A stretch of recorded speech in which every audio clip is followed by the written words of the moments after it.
روز کیوں کا طریقہ ہے؟ تو فرمایا حضور مولا کائنات سب سے لیٹ آئے تو آپ پیچھے بیٹھ گئے جہاں آپ کو جگہ ملی۔ اس دن اتفاق ایسا تھا کہ حضرت سیدنا صدیق اکبر رضی اللہ تعالی عنہ حضور کے اتنے قریب تھے کہ گھٹنوں کے ساتھ گھٹنے ملے ہوئے تھے، قرب بھی ہو اور ملے بھی صدیق کو اور بلے بھی مصطفیٰ کا قرب۔ جی قرب بھی ہو پھر ملے بھی صدیق کو اور بھلے بھی مصطفیٰ کریم کا قرب ہیں۔ اور میرے آقا گفتگو فرما رہے تھے، صدیق پاک زیارت بھی کر رہے تھے، حضور کی باتیں بھی سن رہے تھے۔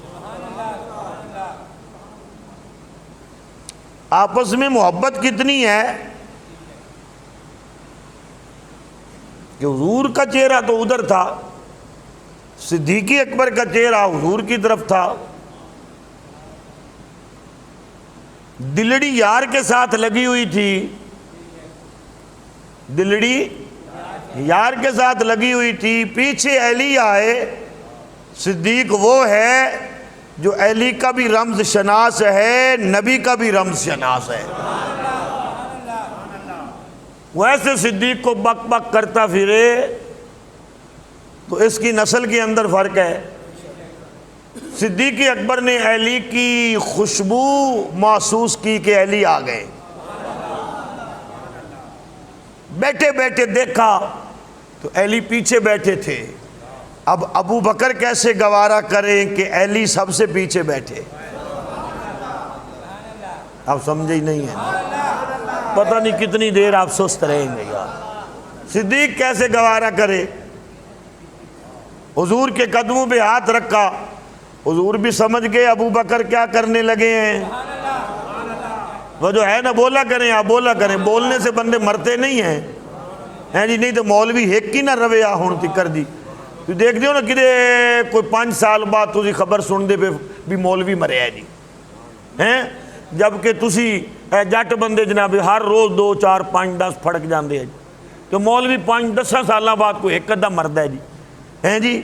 بولتے رہتے ہیں حضور کے حق میں، حضور کی عظمت پر، تو رب کہتا ہے تم بول رہے ہو، بولتے ہی رہو، اللہ تمہاری لمبی زندگی کرے گی۔ ہیں نبی کی عظمت پر بولا کرو، لمبی زندگی چاہتے ہو، سکھ والی زندگی چاہتے ہو۔ ہاں قدموں پہ ہاتھ رکھا، آنکھوں ہی آنکھوں میں بات کی، آقا یہ کیسے ہو سکتا ہے کہ علی پیچھے بیٹھے سب کے؟ صدیق اکبر کھڑے ہو گئے، گئے علی کے پاس، ہاتھ پکڑا، عرض کی یا علی، اے جتھے تسی بیٹھے ہو نا ایتھے مینوں سونے نہیں لگدے، مینوں نہیں چنگا لگدا۔ فرمایا ابو بکر بات یہی ہے، اصول یہی ہے، قانون یہی ہے، حکم یہی ہے، جب جو دیر سے آئے وہ لیٹ بیٹھے۔ صدیق اکبر نے عرض کی سونا جی میں ہی تو انہوں اپنی جگہ دے دیا تھی،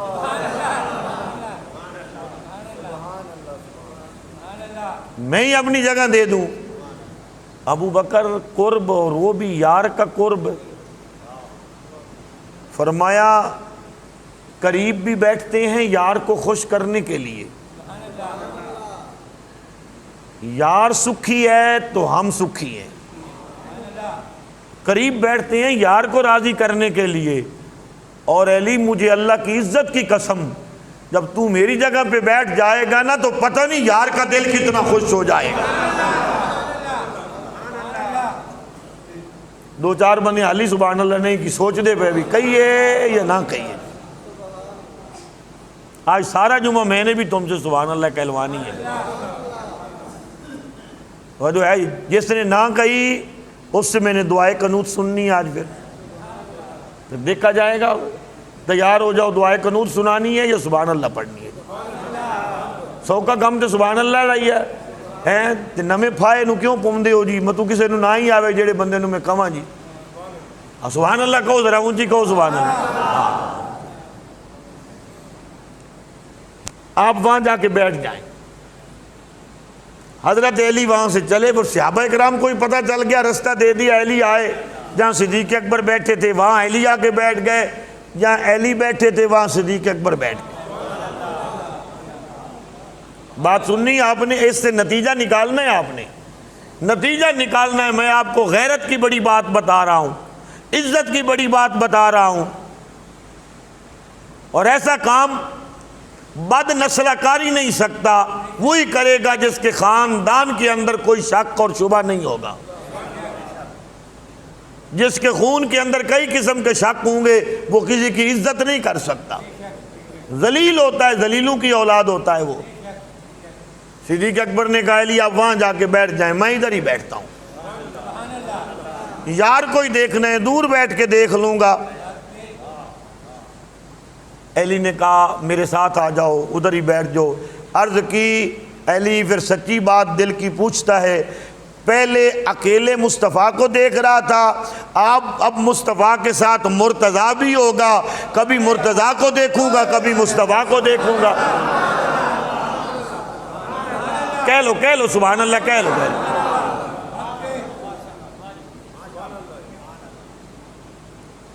صدیق اکبر وہاں بیٹھ گئے، نبی کے ساتھ حضرت علی بیٹھ گئے۔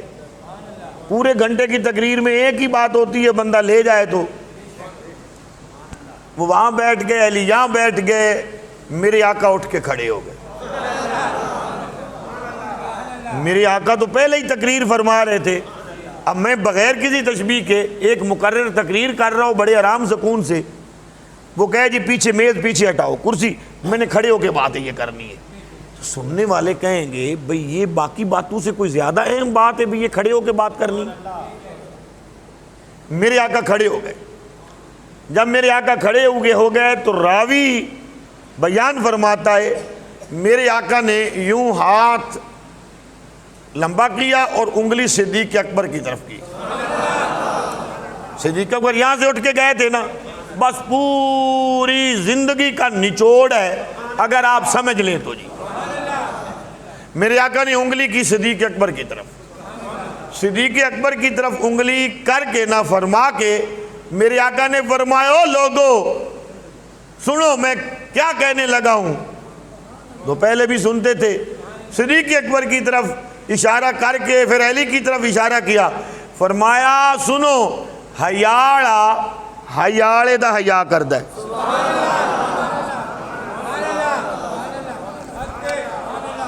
کروڑاں گلاں دی ایک گل، لوگ کہندے 100 دی ایک گل، نا یہ نبی کی بات ہے، کروڑوں کی ایک بات۔ فرمایا ہیاڑے دا حیا کردہ ہے، بس۔ یہ ضرب المثل کسی اردو ادب کے بندے نے نہیں بنائی، عربی ادب کے بندے نے نہیں بنائی، یہ مصطفیٰ کی حدیث ہے۔ اور صرف حدیث ہی نہیں ہے، وہ یہ سنت ہے کہ حضور نے عملی طور پہ بتایا، فرمایا حیا والے کا حیا کرتا ہے، یعنی جو آپ کا حیا کر رہا ہے وہ آپ سے پہلے حیا والا ہے۔ میں سمجھا نہیں سکا، جو آپ کا حیا کر رہا ہے وہ آپ سے پہلے حیا والا ہونے کا ثبوت دے رہا ہے، تو پھر ہی آپ کو حیا والا سمجھ رہا ہے نا۔ اگر یہ خود بے حیا ہو تو کسی حیا والے کو بھی حیا والا نہ ہی سمجھے۔ بات کی سمجھ آئی؟ اپنی شخصیت آئینہ ہوتی ہے، شیشے میں آپ اپنا منہ دیکھیں گے تو اپنا ہی نظر آئے گا نا۔ جیسا بندہ خود ہوتا ہے وہ سامنے والے کو ہی ویسا سمجھتا ہے۔ خود بندہ ذلیل ہے، سامنے والے سے بھی ذلیلوں کی طرح بات کرے گا۔ خود بندہ اعلیٰ ظرف ہے، اچھی نسل کا ہے، اچھے علم کا ہے، اچھے حلم کا ہے، اچھے وقار کا ہے، اچھے لوگوں نے، اچھے ماں باپ نے اس کی تربیت کی ہے، اچھے استادوں نے اس کی تربیت کی ہے، اچھے مرشد، اچھے شیخ کے ہاتھ میں اس کا ہاتھ ہے، تو وہ بروں کے سامنے بھی جائے گا تو اچھے انداز میں بات کرے گا۔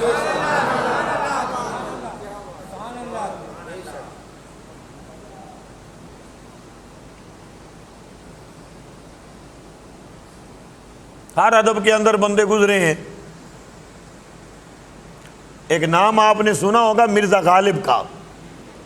مرزا غالب کا نام آپ نے سنا ہوگا. وہ شاعر ہیں اردو ادب کے، اور انہوں نے زندگی میں ایک ہی نعت لکھی ہے، اور اردو ادب کے اندر جو انہوں نے نعت لکھی ہے آج تک اس کے مقابلے میں کوئی نعت نہیں لکھ سکا. شاگردوں نے کہا استاد جی کو ایک اور لکھ دیں. فرمایا میری بخشش کے لیے یہی کافی ہے، اور مجھ سے نہیں لکھی جاتی. نہ میں اس قابل ہوں کہ میں حضور کی نعت لکھوں. جو محبوب نے لکھوا لی ایک ہی ہے، میری بخشش کے لیے کافی ہے. تو اس کی اکثر تصانیف پر، اکثر اس کی غزلیات پر، اکثر اس کے کلام پر اس وقت کے ناواقف لوگ تنقید کر دیتے تھے. یہ بڑے پڑھے لکھے شخص ہیں، ایسے شاعر نہیں ہیں جیسے آپ کے اس صدی کے کن ٹوٹے شاعر ہیں. نہیں، کسی نے کہا حضور آپ کے فلاں کلام کا جواب فلاں نے لکھا، تو فلاں کلام کا جواب فلاں نے لکھا. فلاں آپ کا بڑا دشمن ہے، اس نے آپ کے کلام پر 2 کتابیں لکھ دی ہیں آپ کی مخالفت میں. تو حضرت کہنے لگے اپنے شاگرد کو، او بچو آپ کو گدھا لات مارے تو کیا کرو گے؟ سمجھے نہیں آپ لوگ؟ کہو بچو آپ کو اگر گدھا لات مارے تو کیا کرو گے؟ میں تواڈے کول پوچھنا جی، تسی کھوتے دے کولوں لنگھو تے کھوتا تانوں ٹیٹنا مار دے وے لات، تو جو ہے یہ نہیں ہے؟ نہیں، آپ کیا کریں گے؟ لات کا بدلہ لات بولیں. گدھا لات مارے تو اس کا بدلہ آپ لات ہی ماریں گے اس کو. اگر ہم بھی لات ماریں تو گدھے کے اندر اور ہم میں کیا فرق ہے؟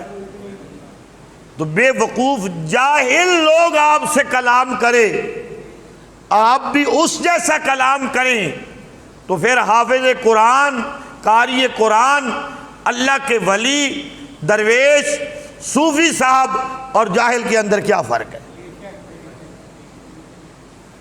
بات کی سمجھ آئی؟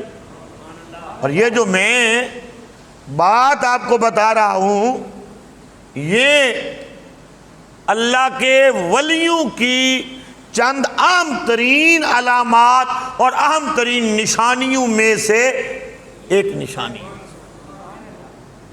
اور اللہ رب العزت نے قرآن مجید فرقان حمید کے اندر اللہ نے بار بار فرمایا کہ جب بھی جاہل، بے عقلا، بے وقوف، بدتمیز تمہارے سامنے آئے اور وہ تم سے جھگڑا کرنے لگے تو خبردار اس سے جھگڑا نہیں کرنا، قالوا سلاما، سلام کہہ کے آگے گزر جانا.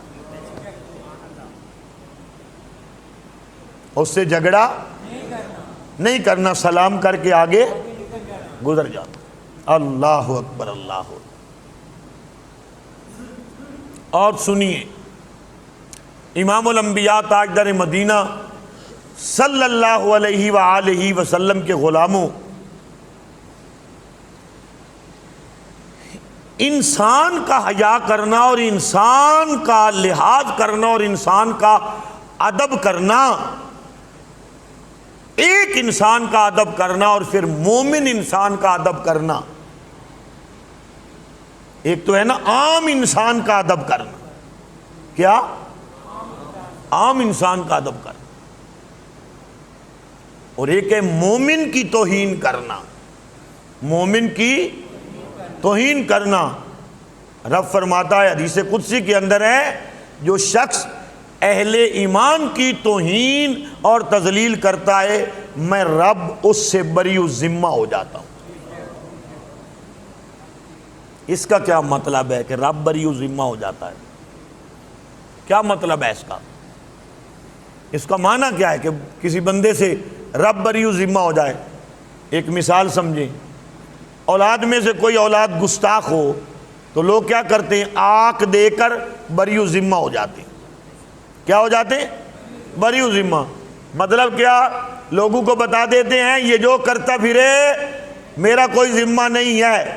مر جائے، دبا ہو، چوری کرے، ڈاکہ کرے، تم اس کی لات توڑ دو، بازو توڑ دو، میں بری ہوں ذمہ، میں نے آنکھ دے دی ہے، اس کے ساتھ میرا رشتہ ہی کوئی نہیں ہے۔ اس کا معنی ہے بری ہوں ذمہ ہونا۔ اور رب فرماتا ہے جو مرد مومن کی اور جب میرے مومن بندوں کی کلمہ گو مسلمانوں کی توہین اور تذلیل کرتا ہے، توہین امیز ان کے ساتھ گفتگو کرتا ہے، توہین امیز لہجے میں ان سے کلام کرتا ہے، میں اپنی اس بندے سے بری ذمہ ہو جاتا ہوں، نہ دنیا میں میرا کوئی ذمہ ہے، نہ بروز معاشر کوئی ذمہ ہے میرے۔ پھر ایک مقام پر تو فرمایا میری رحمت اس سے بری ذمہ ہے، یعنی جو میرے بندوں کا لحاظ نہیں کرتا، جو میرے بندوں کا لحاظ نہیں کرتا، میں اس کو اپنی رحمت سے بھی حصہ نہیں دیتا، دفع ہو، نکل جائے میری بارگاہ سے۔ کوئی سمجھ آئی ہے یا نہیں آئی؟ نافرمانی، گستاخی ایسی بدبختی ہے کہ نافرمانی اور گستاخی کرنے والے کی اللہ عبادتیں نہیں دیکھتا، ریاستیں نہیں دیکھتا۔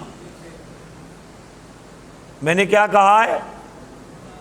جملہ دہرا دیں، نافرمانی، گستاخی کرنے والے کی اللہ نہ عبادتیں دیکھتا ہے، نہ ریاستیں دیکھتا ہے، نہ مجاہدے دیکھتا ہے، اللہ ایک لمحے میں اس کا سب کچھ برباد کر دیتا ہے کہ یہ نافرمان ہے۔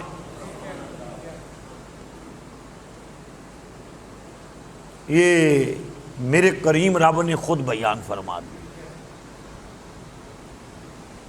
اور ایمان والوں کی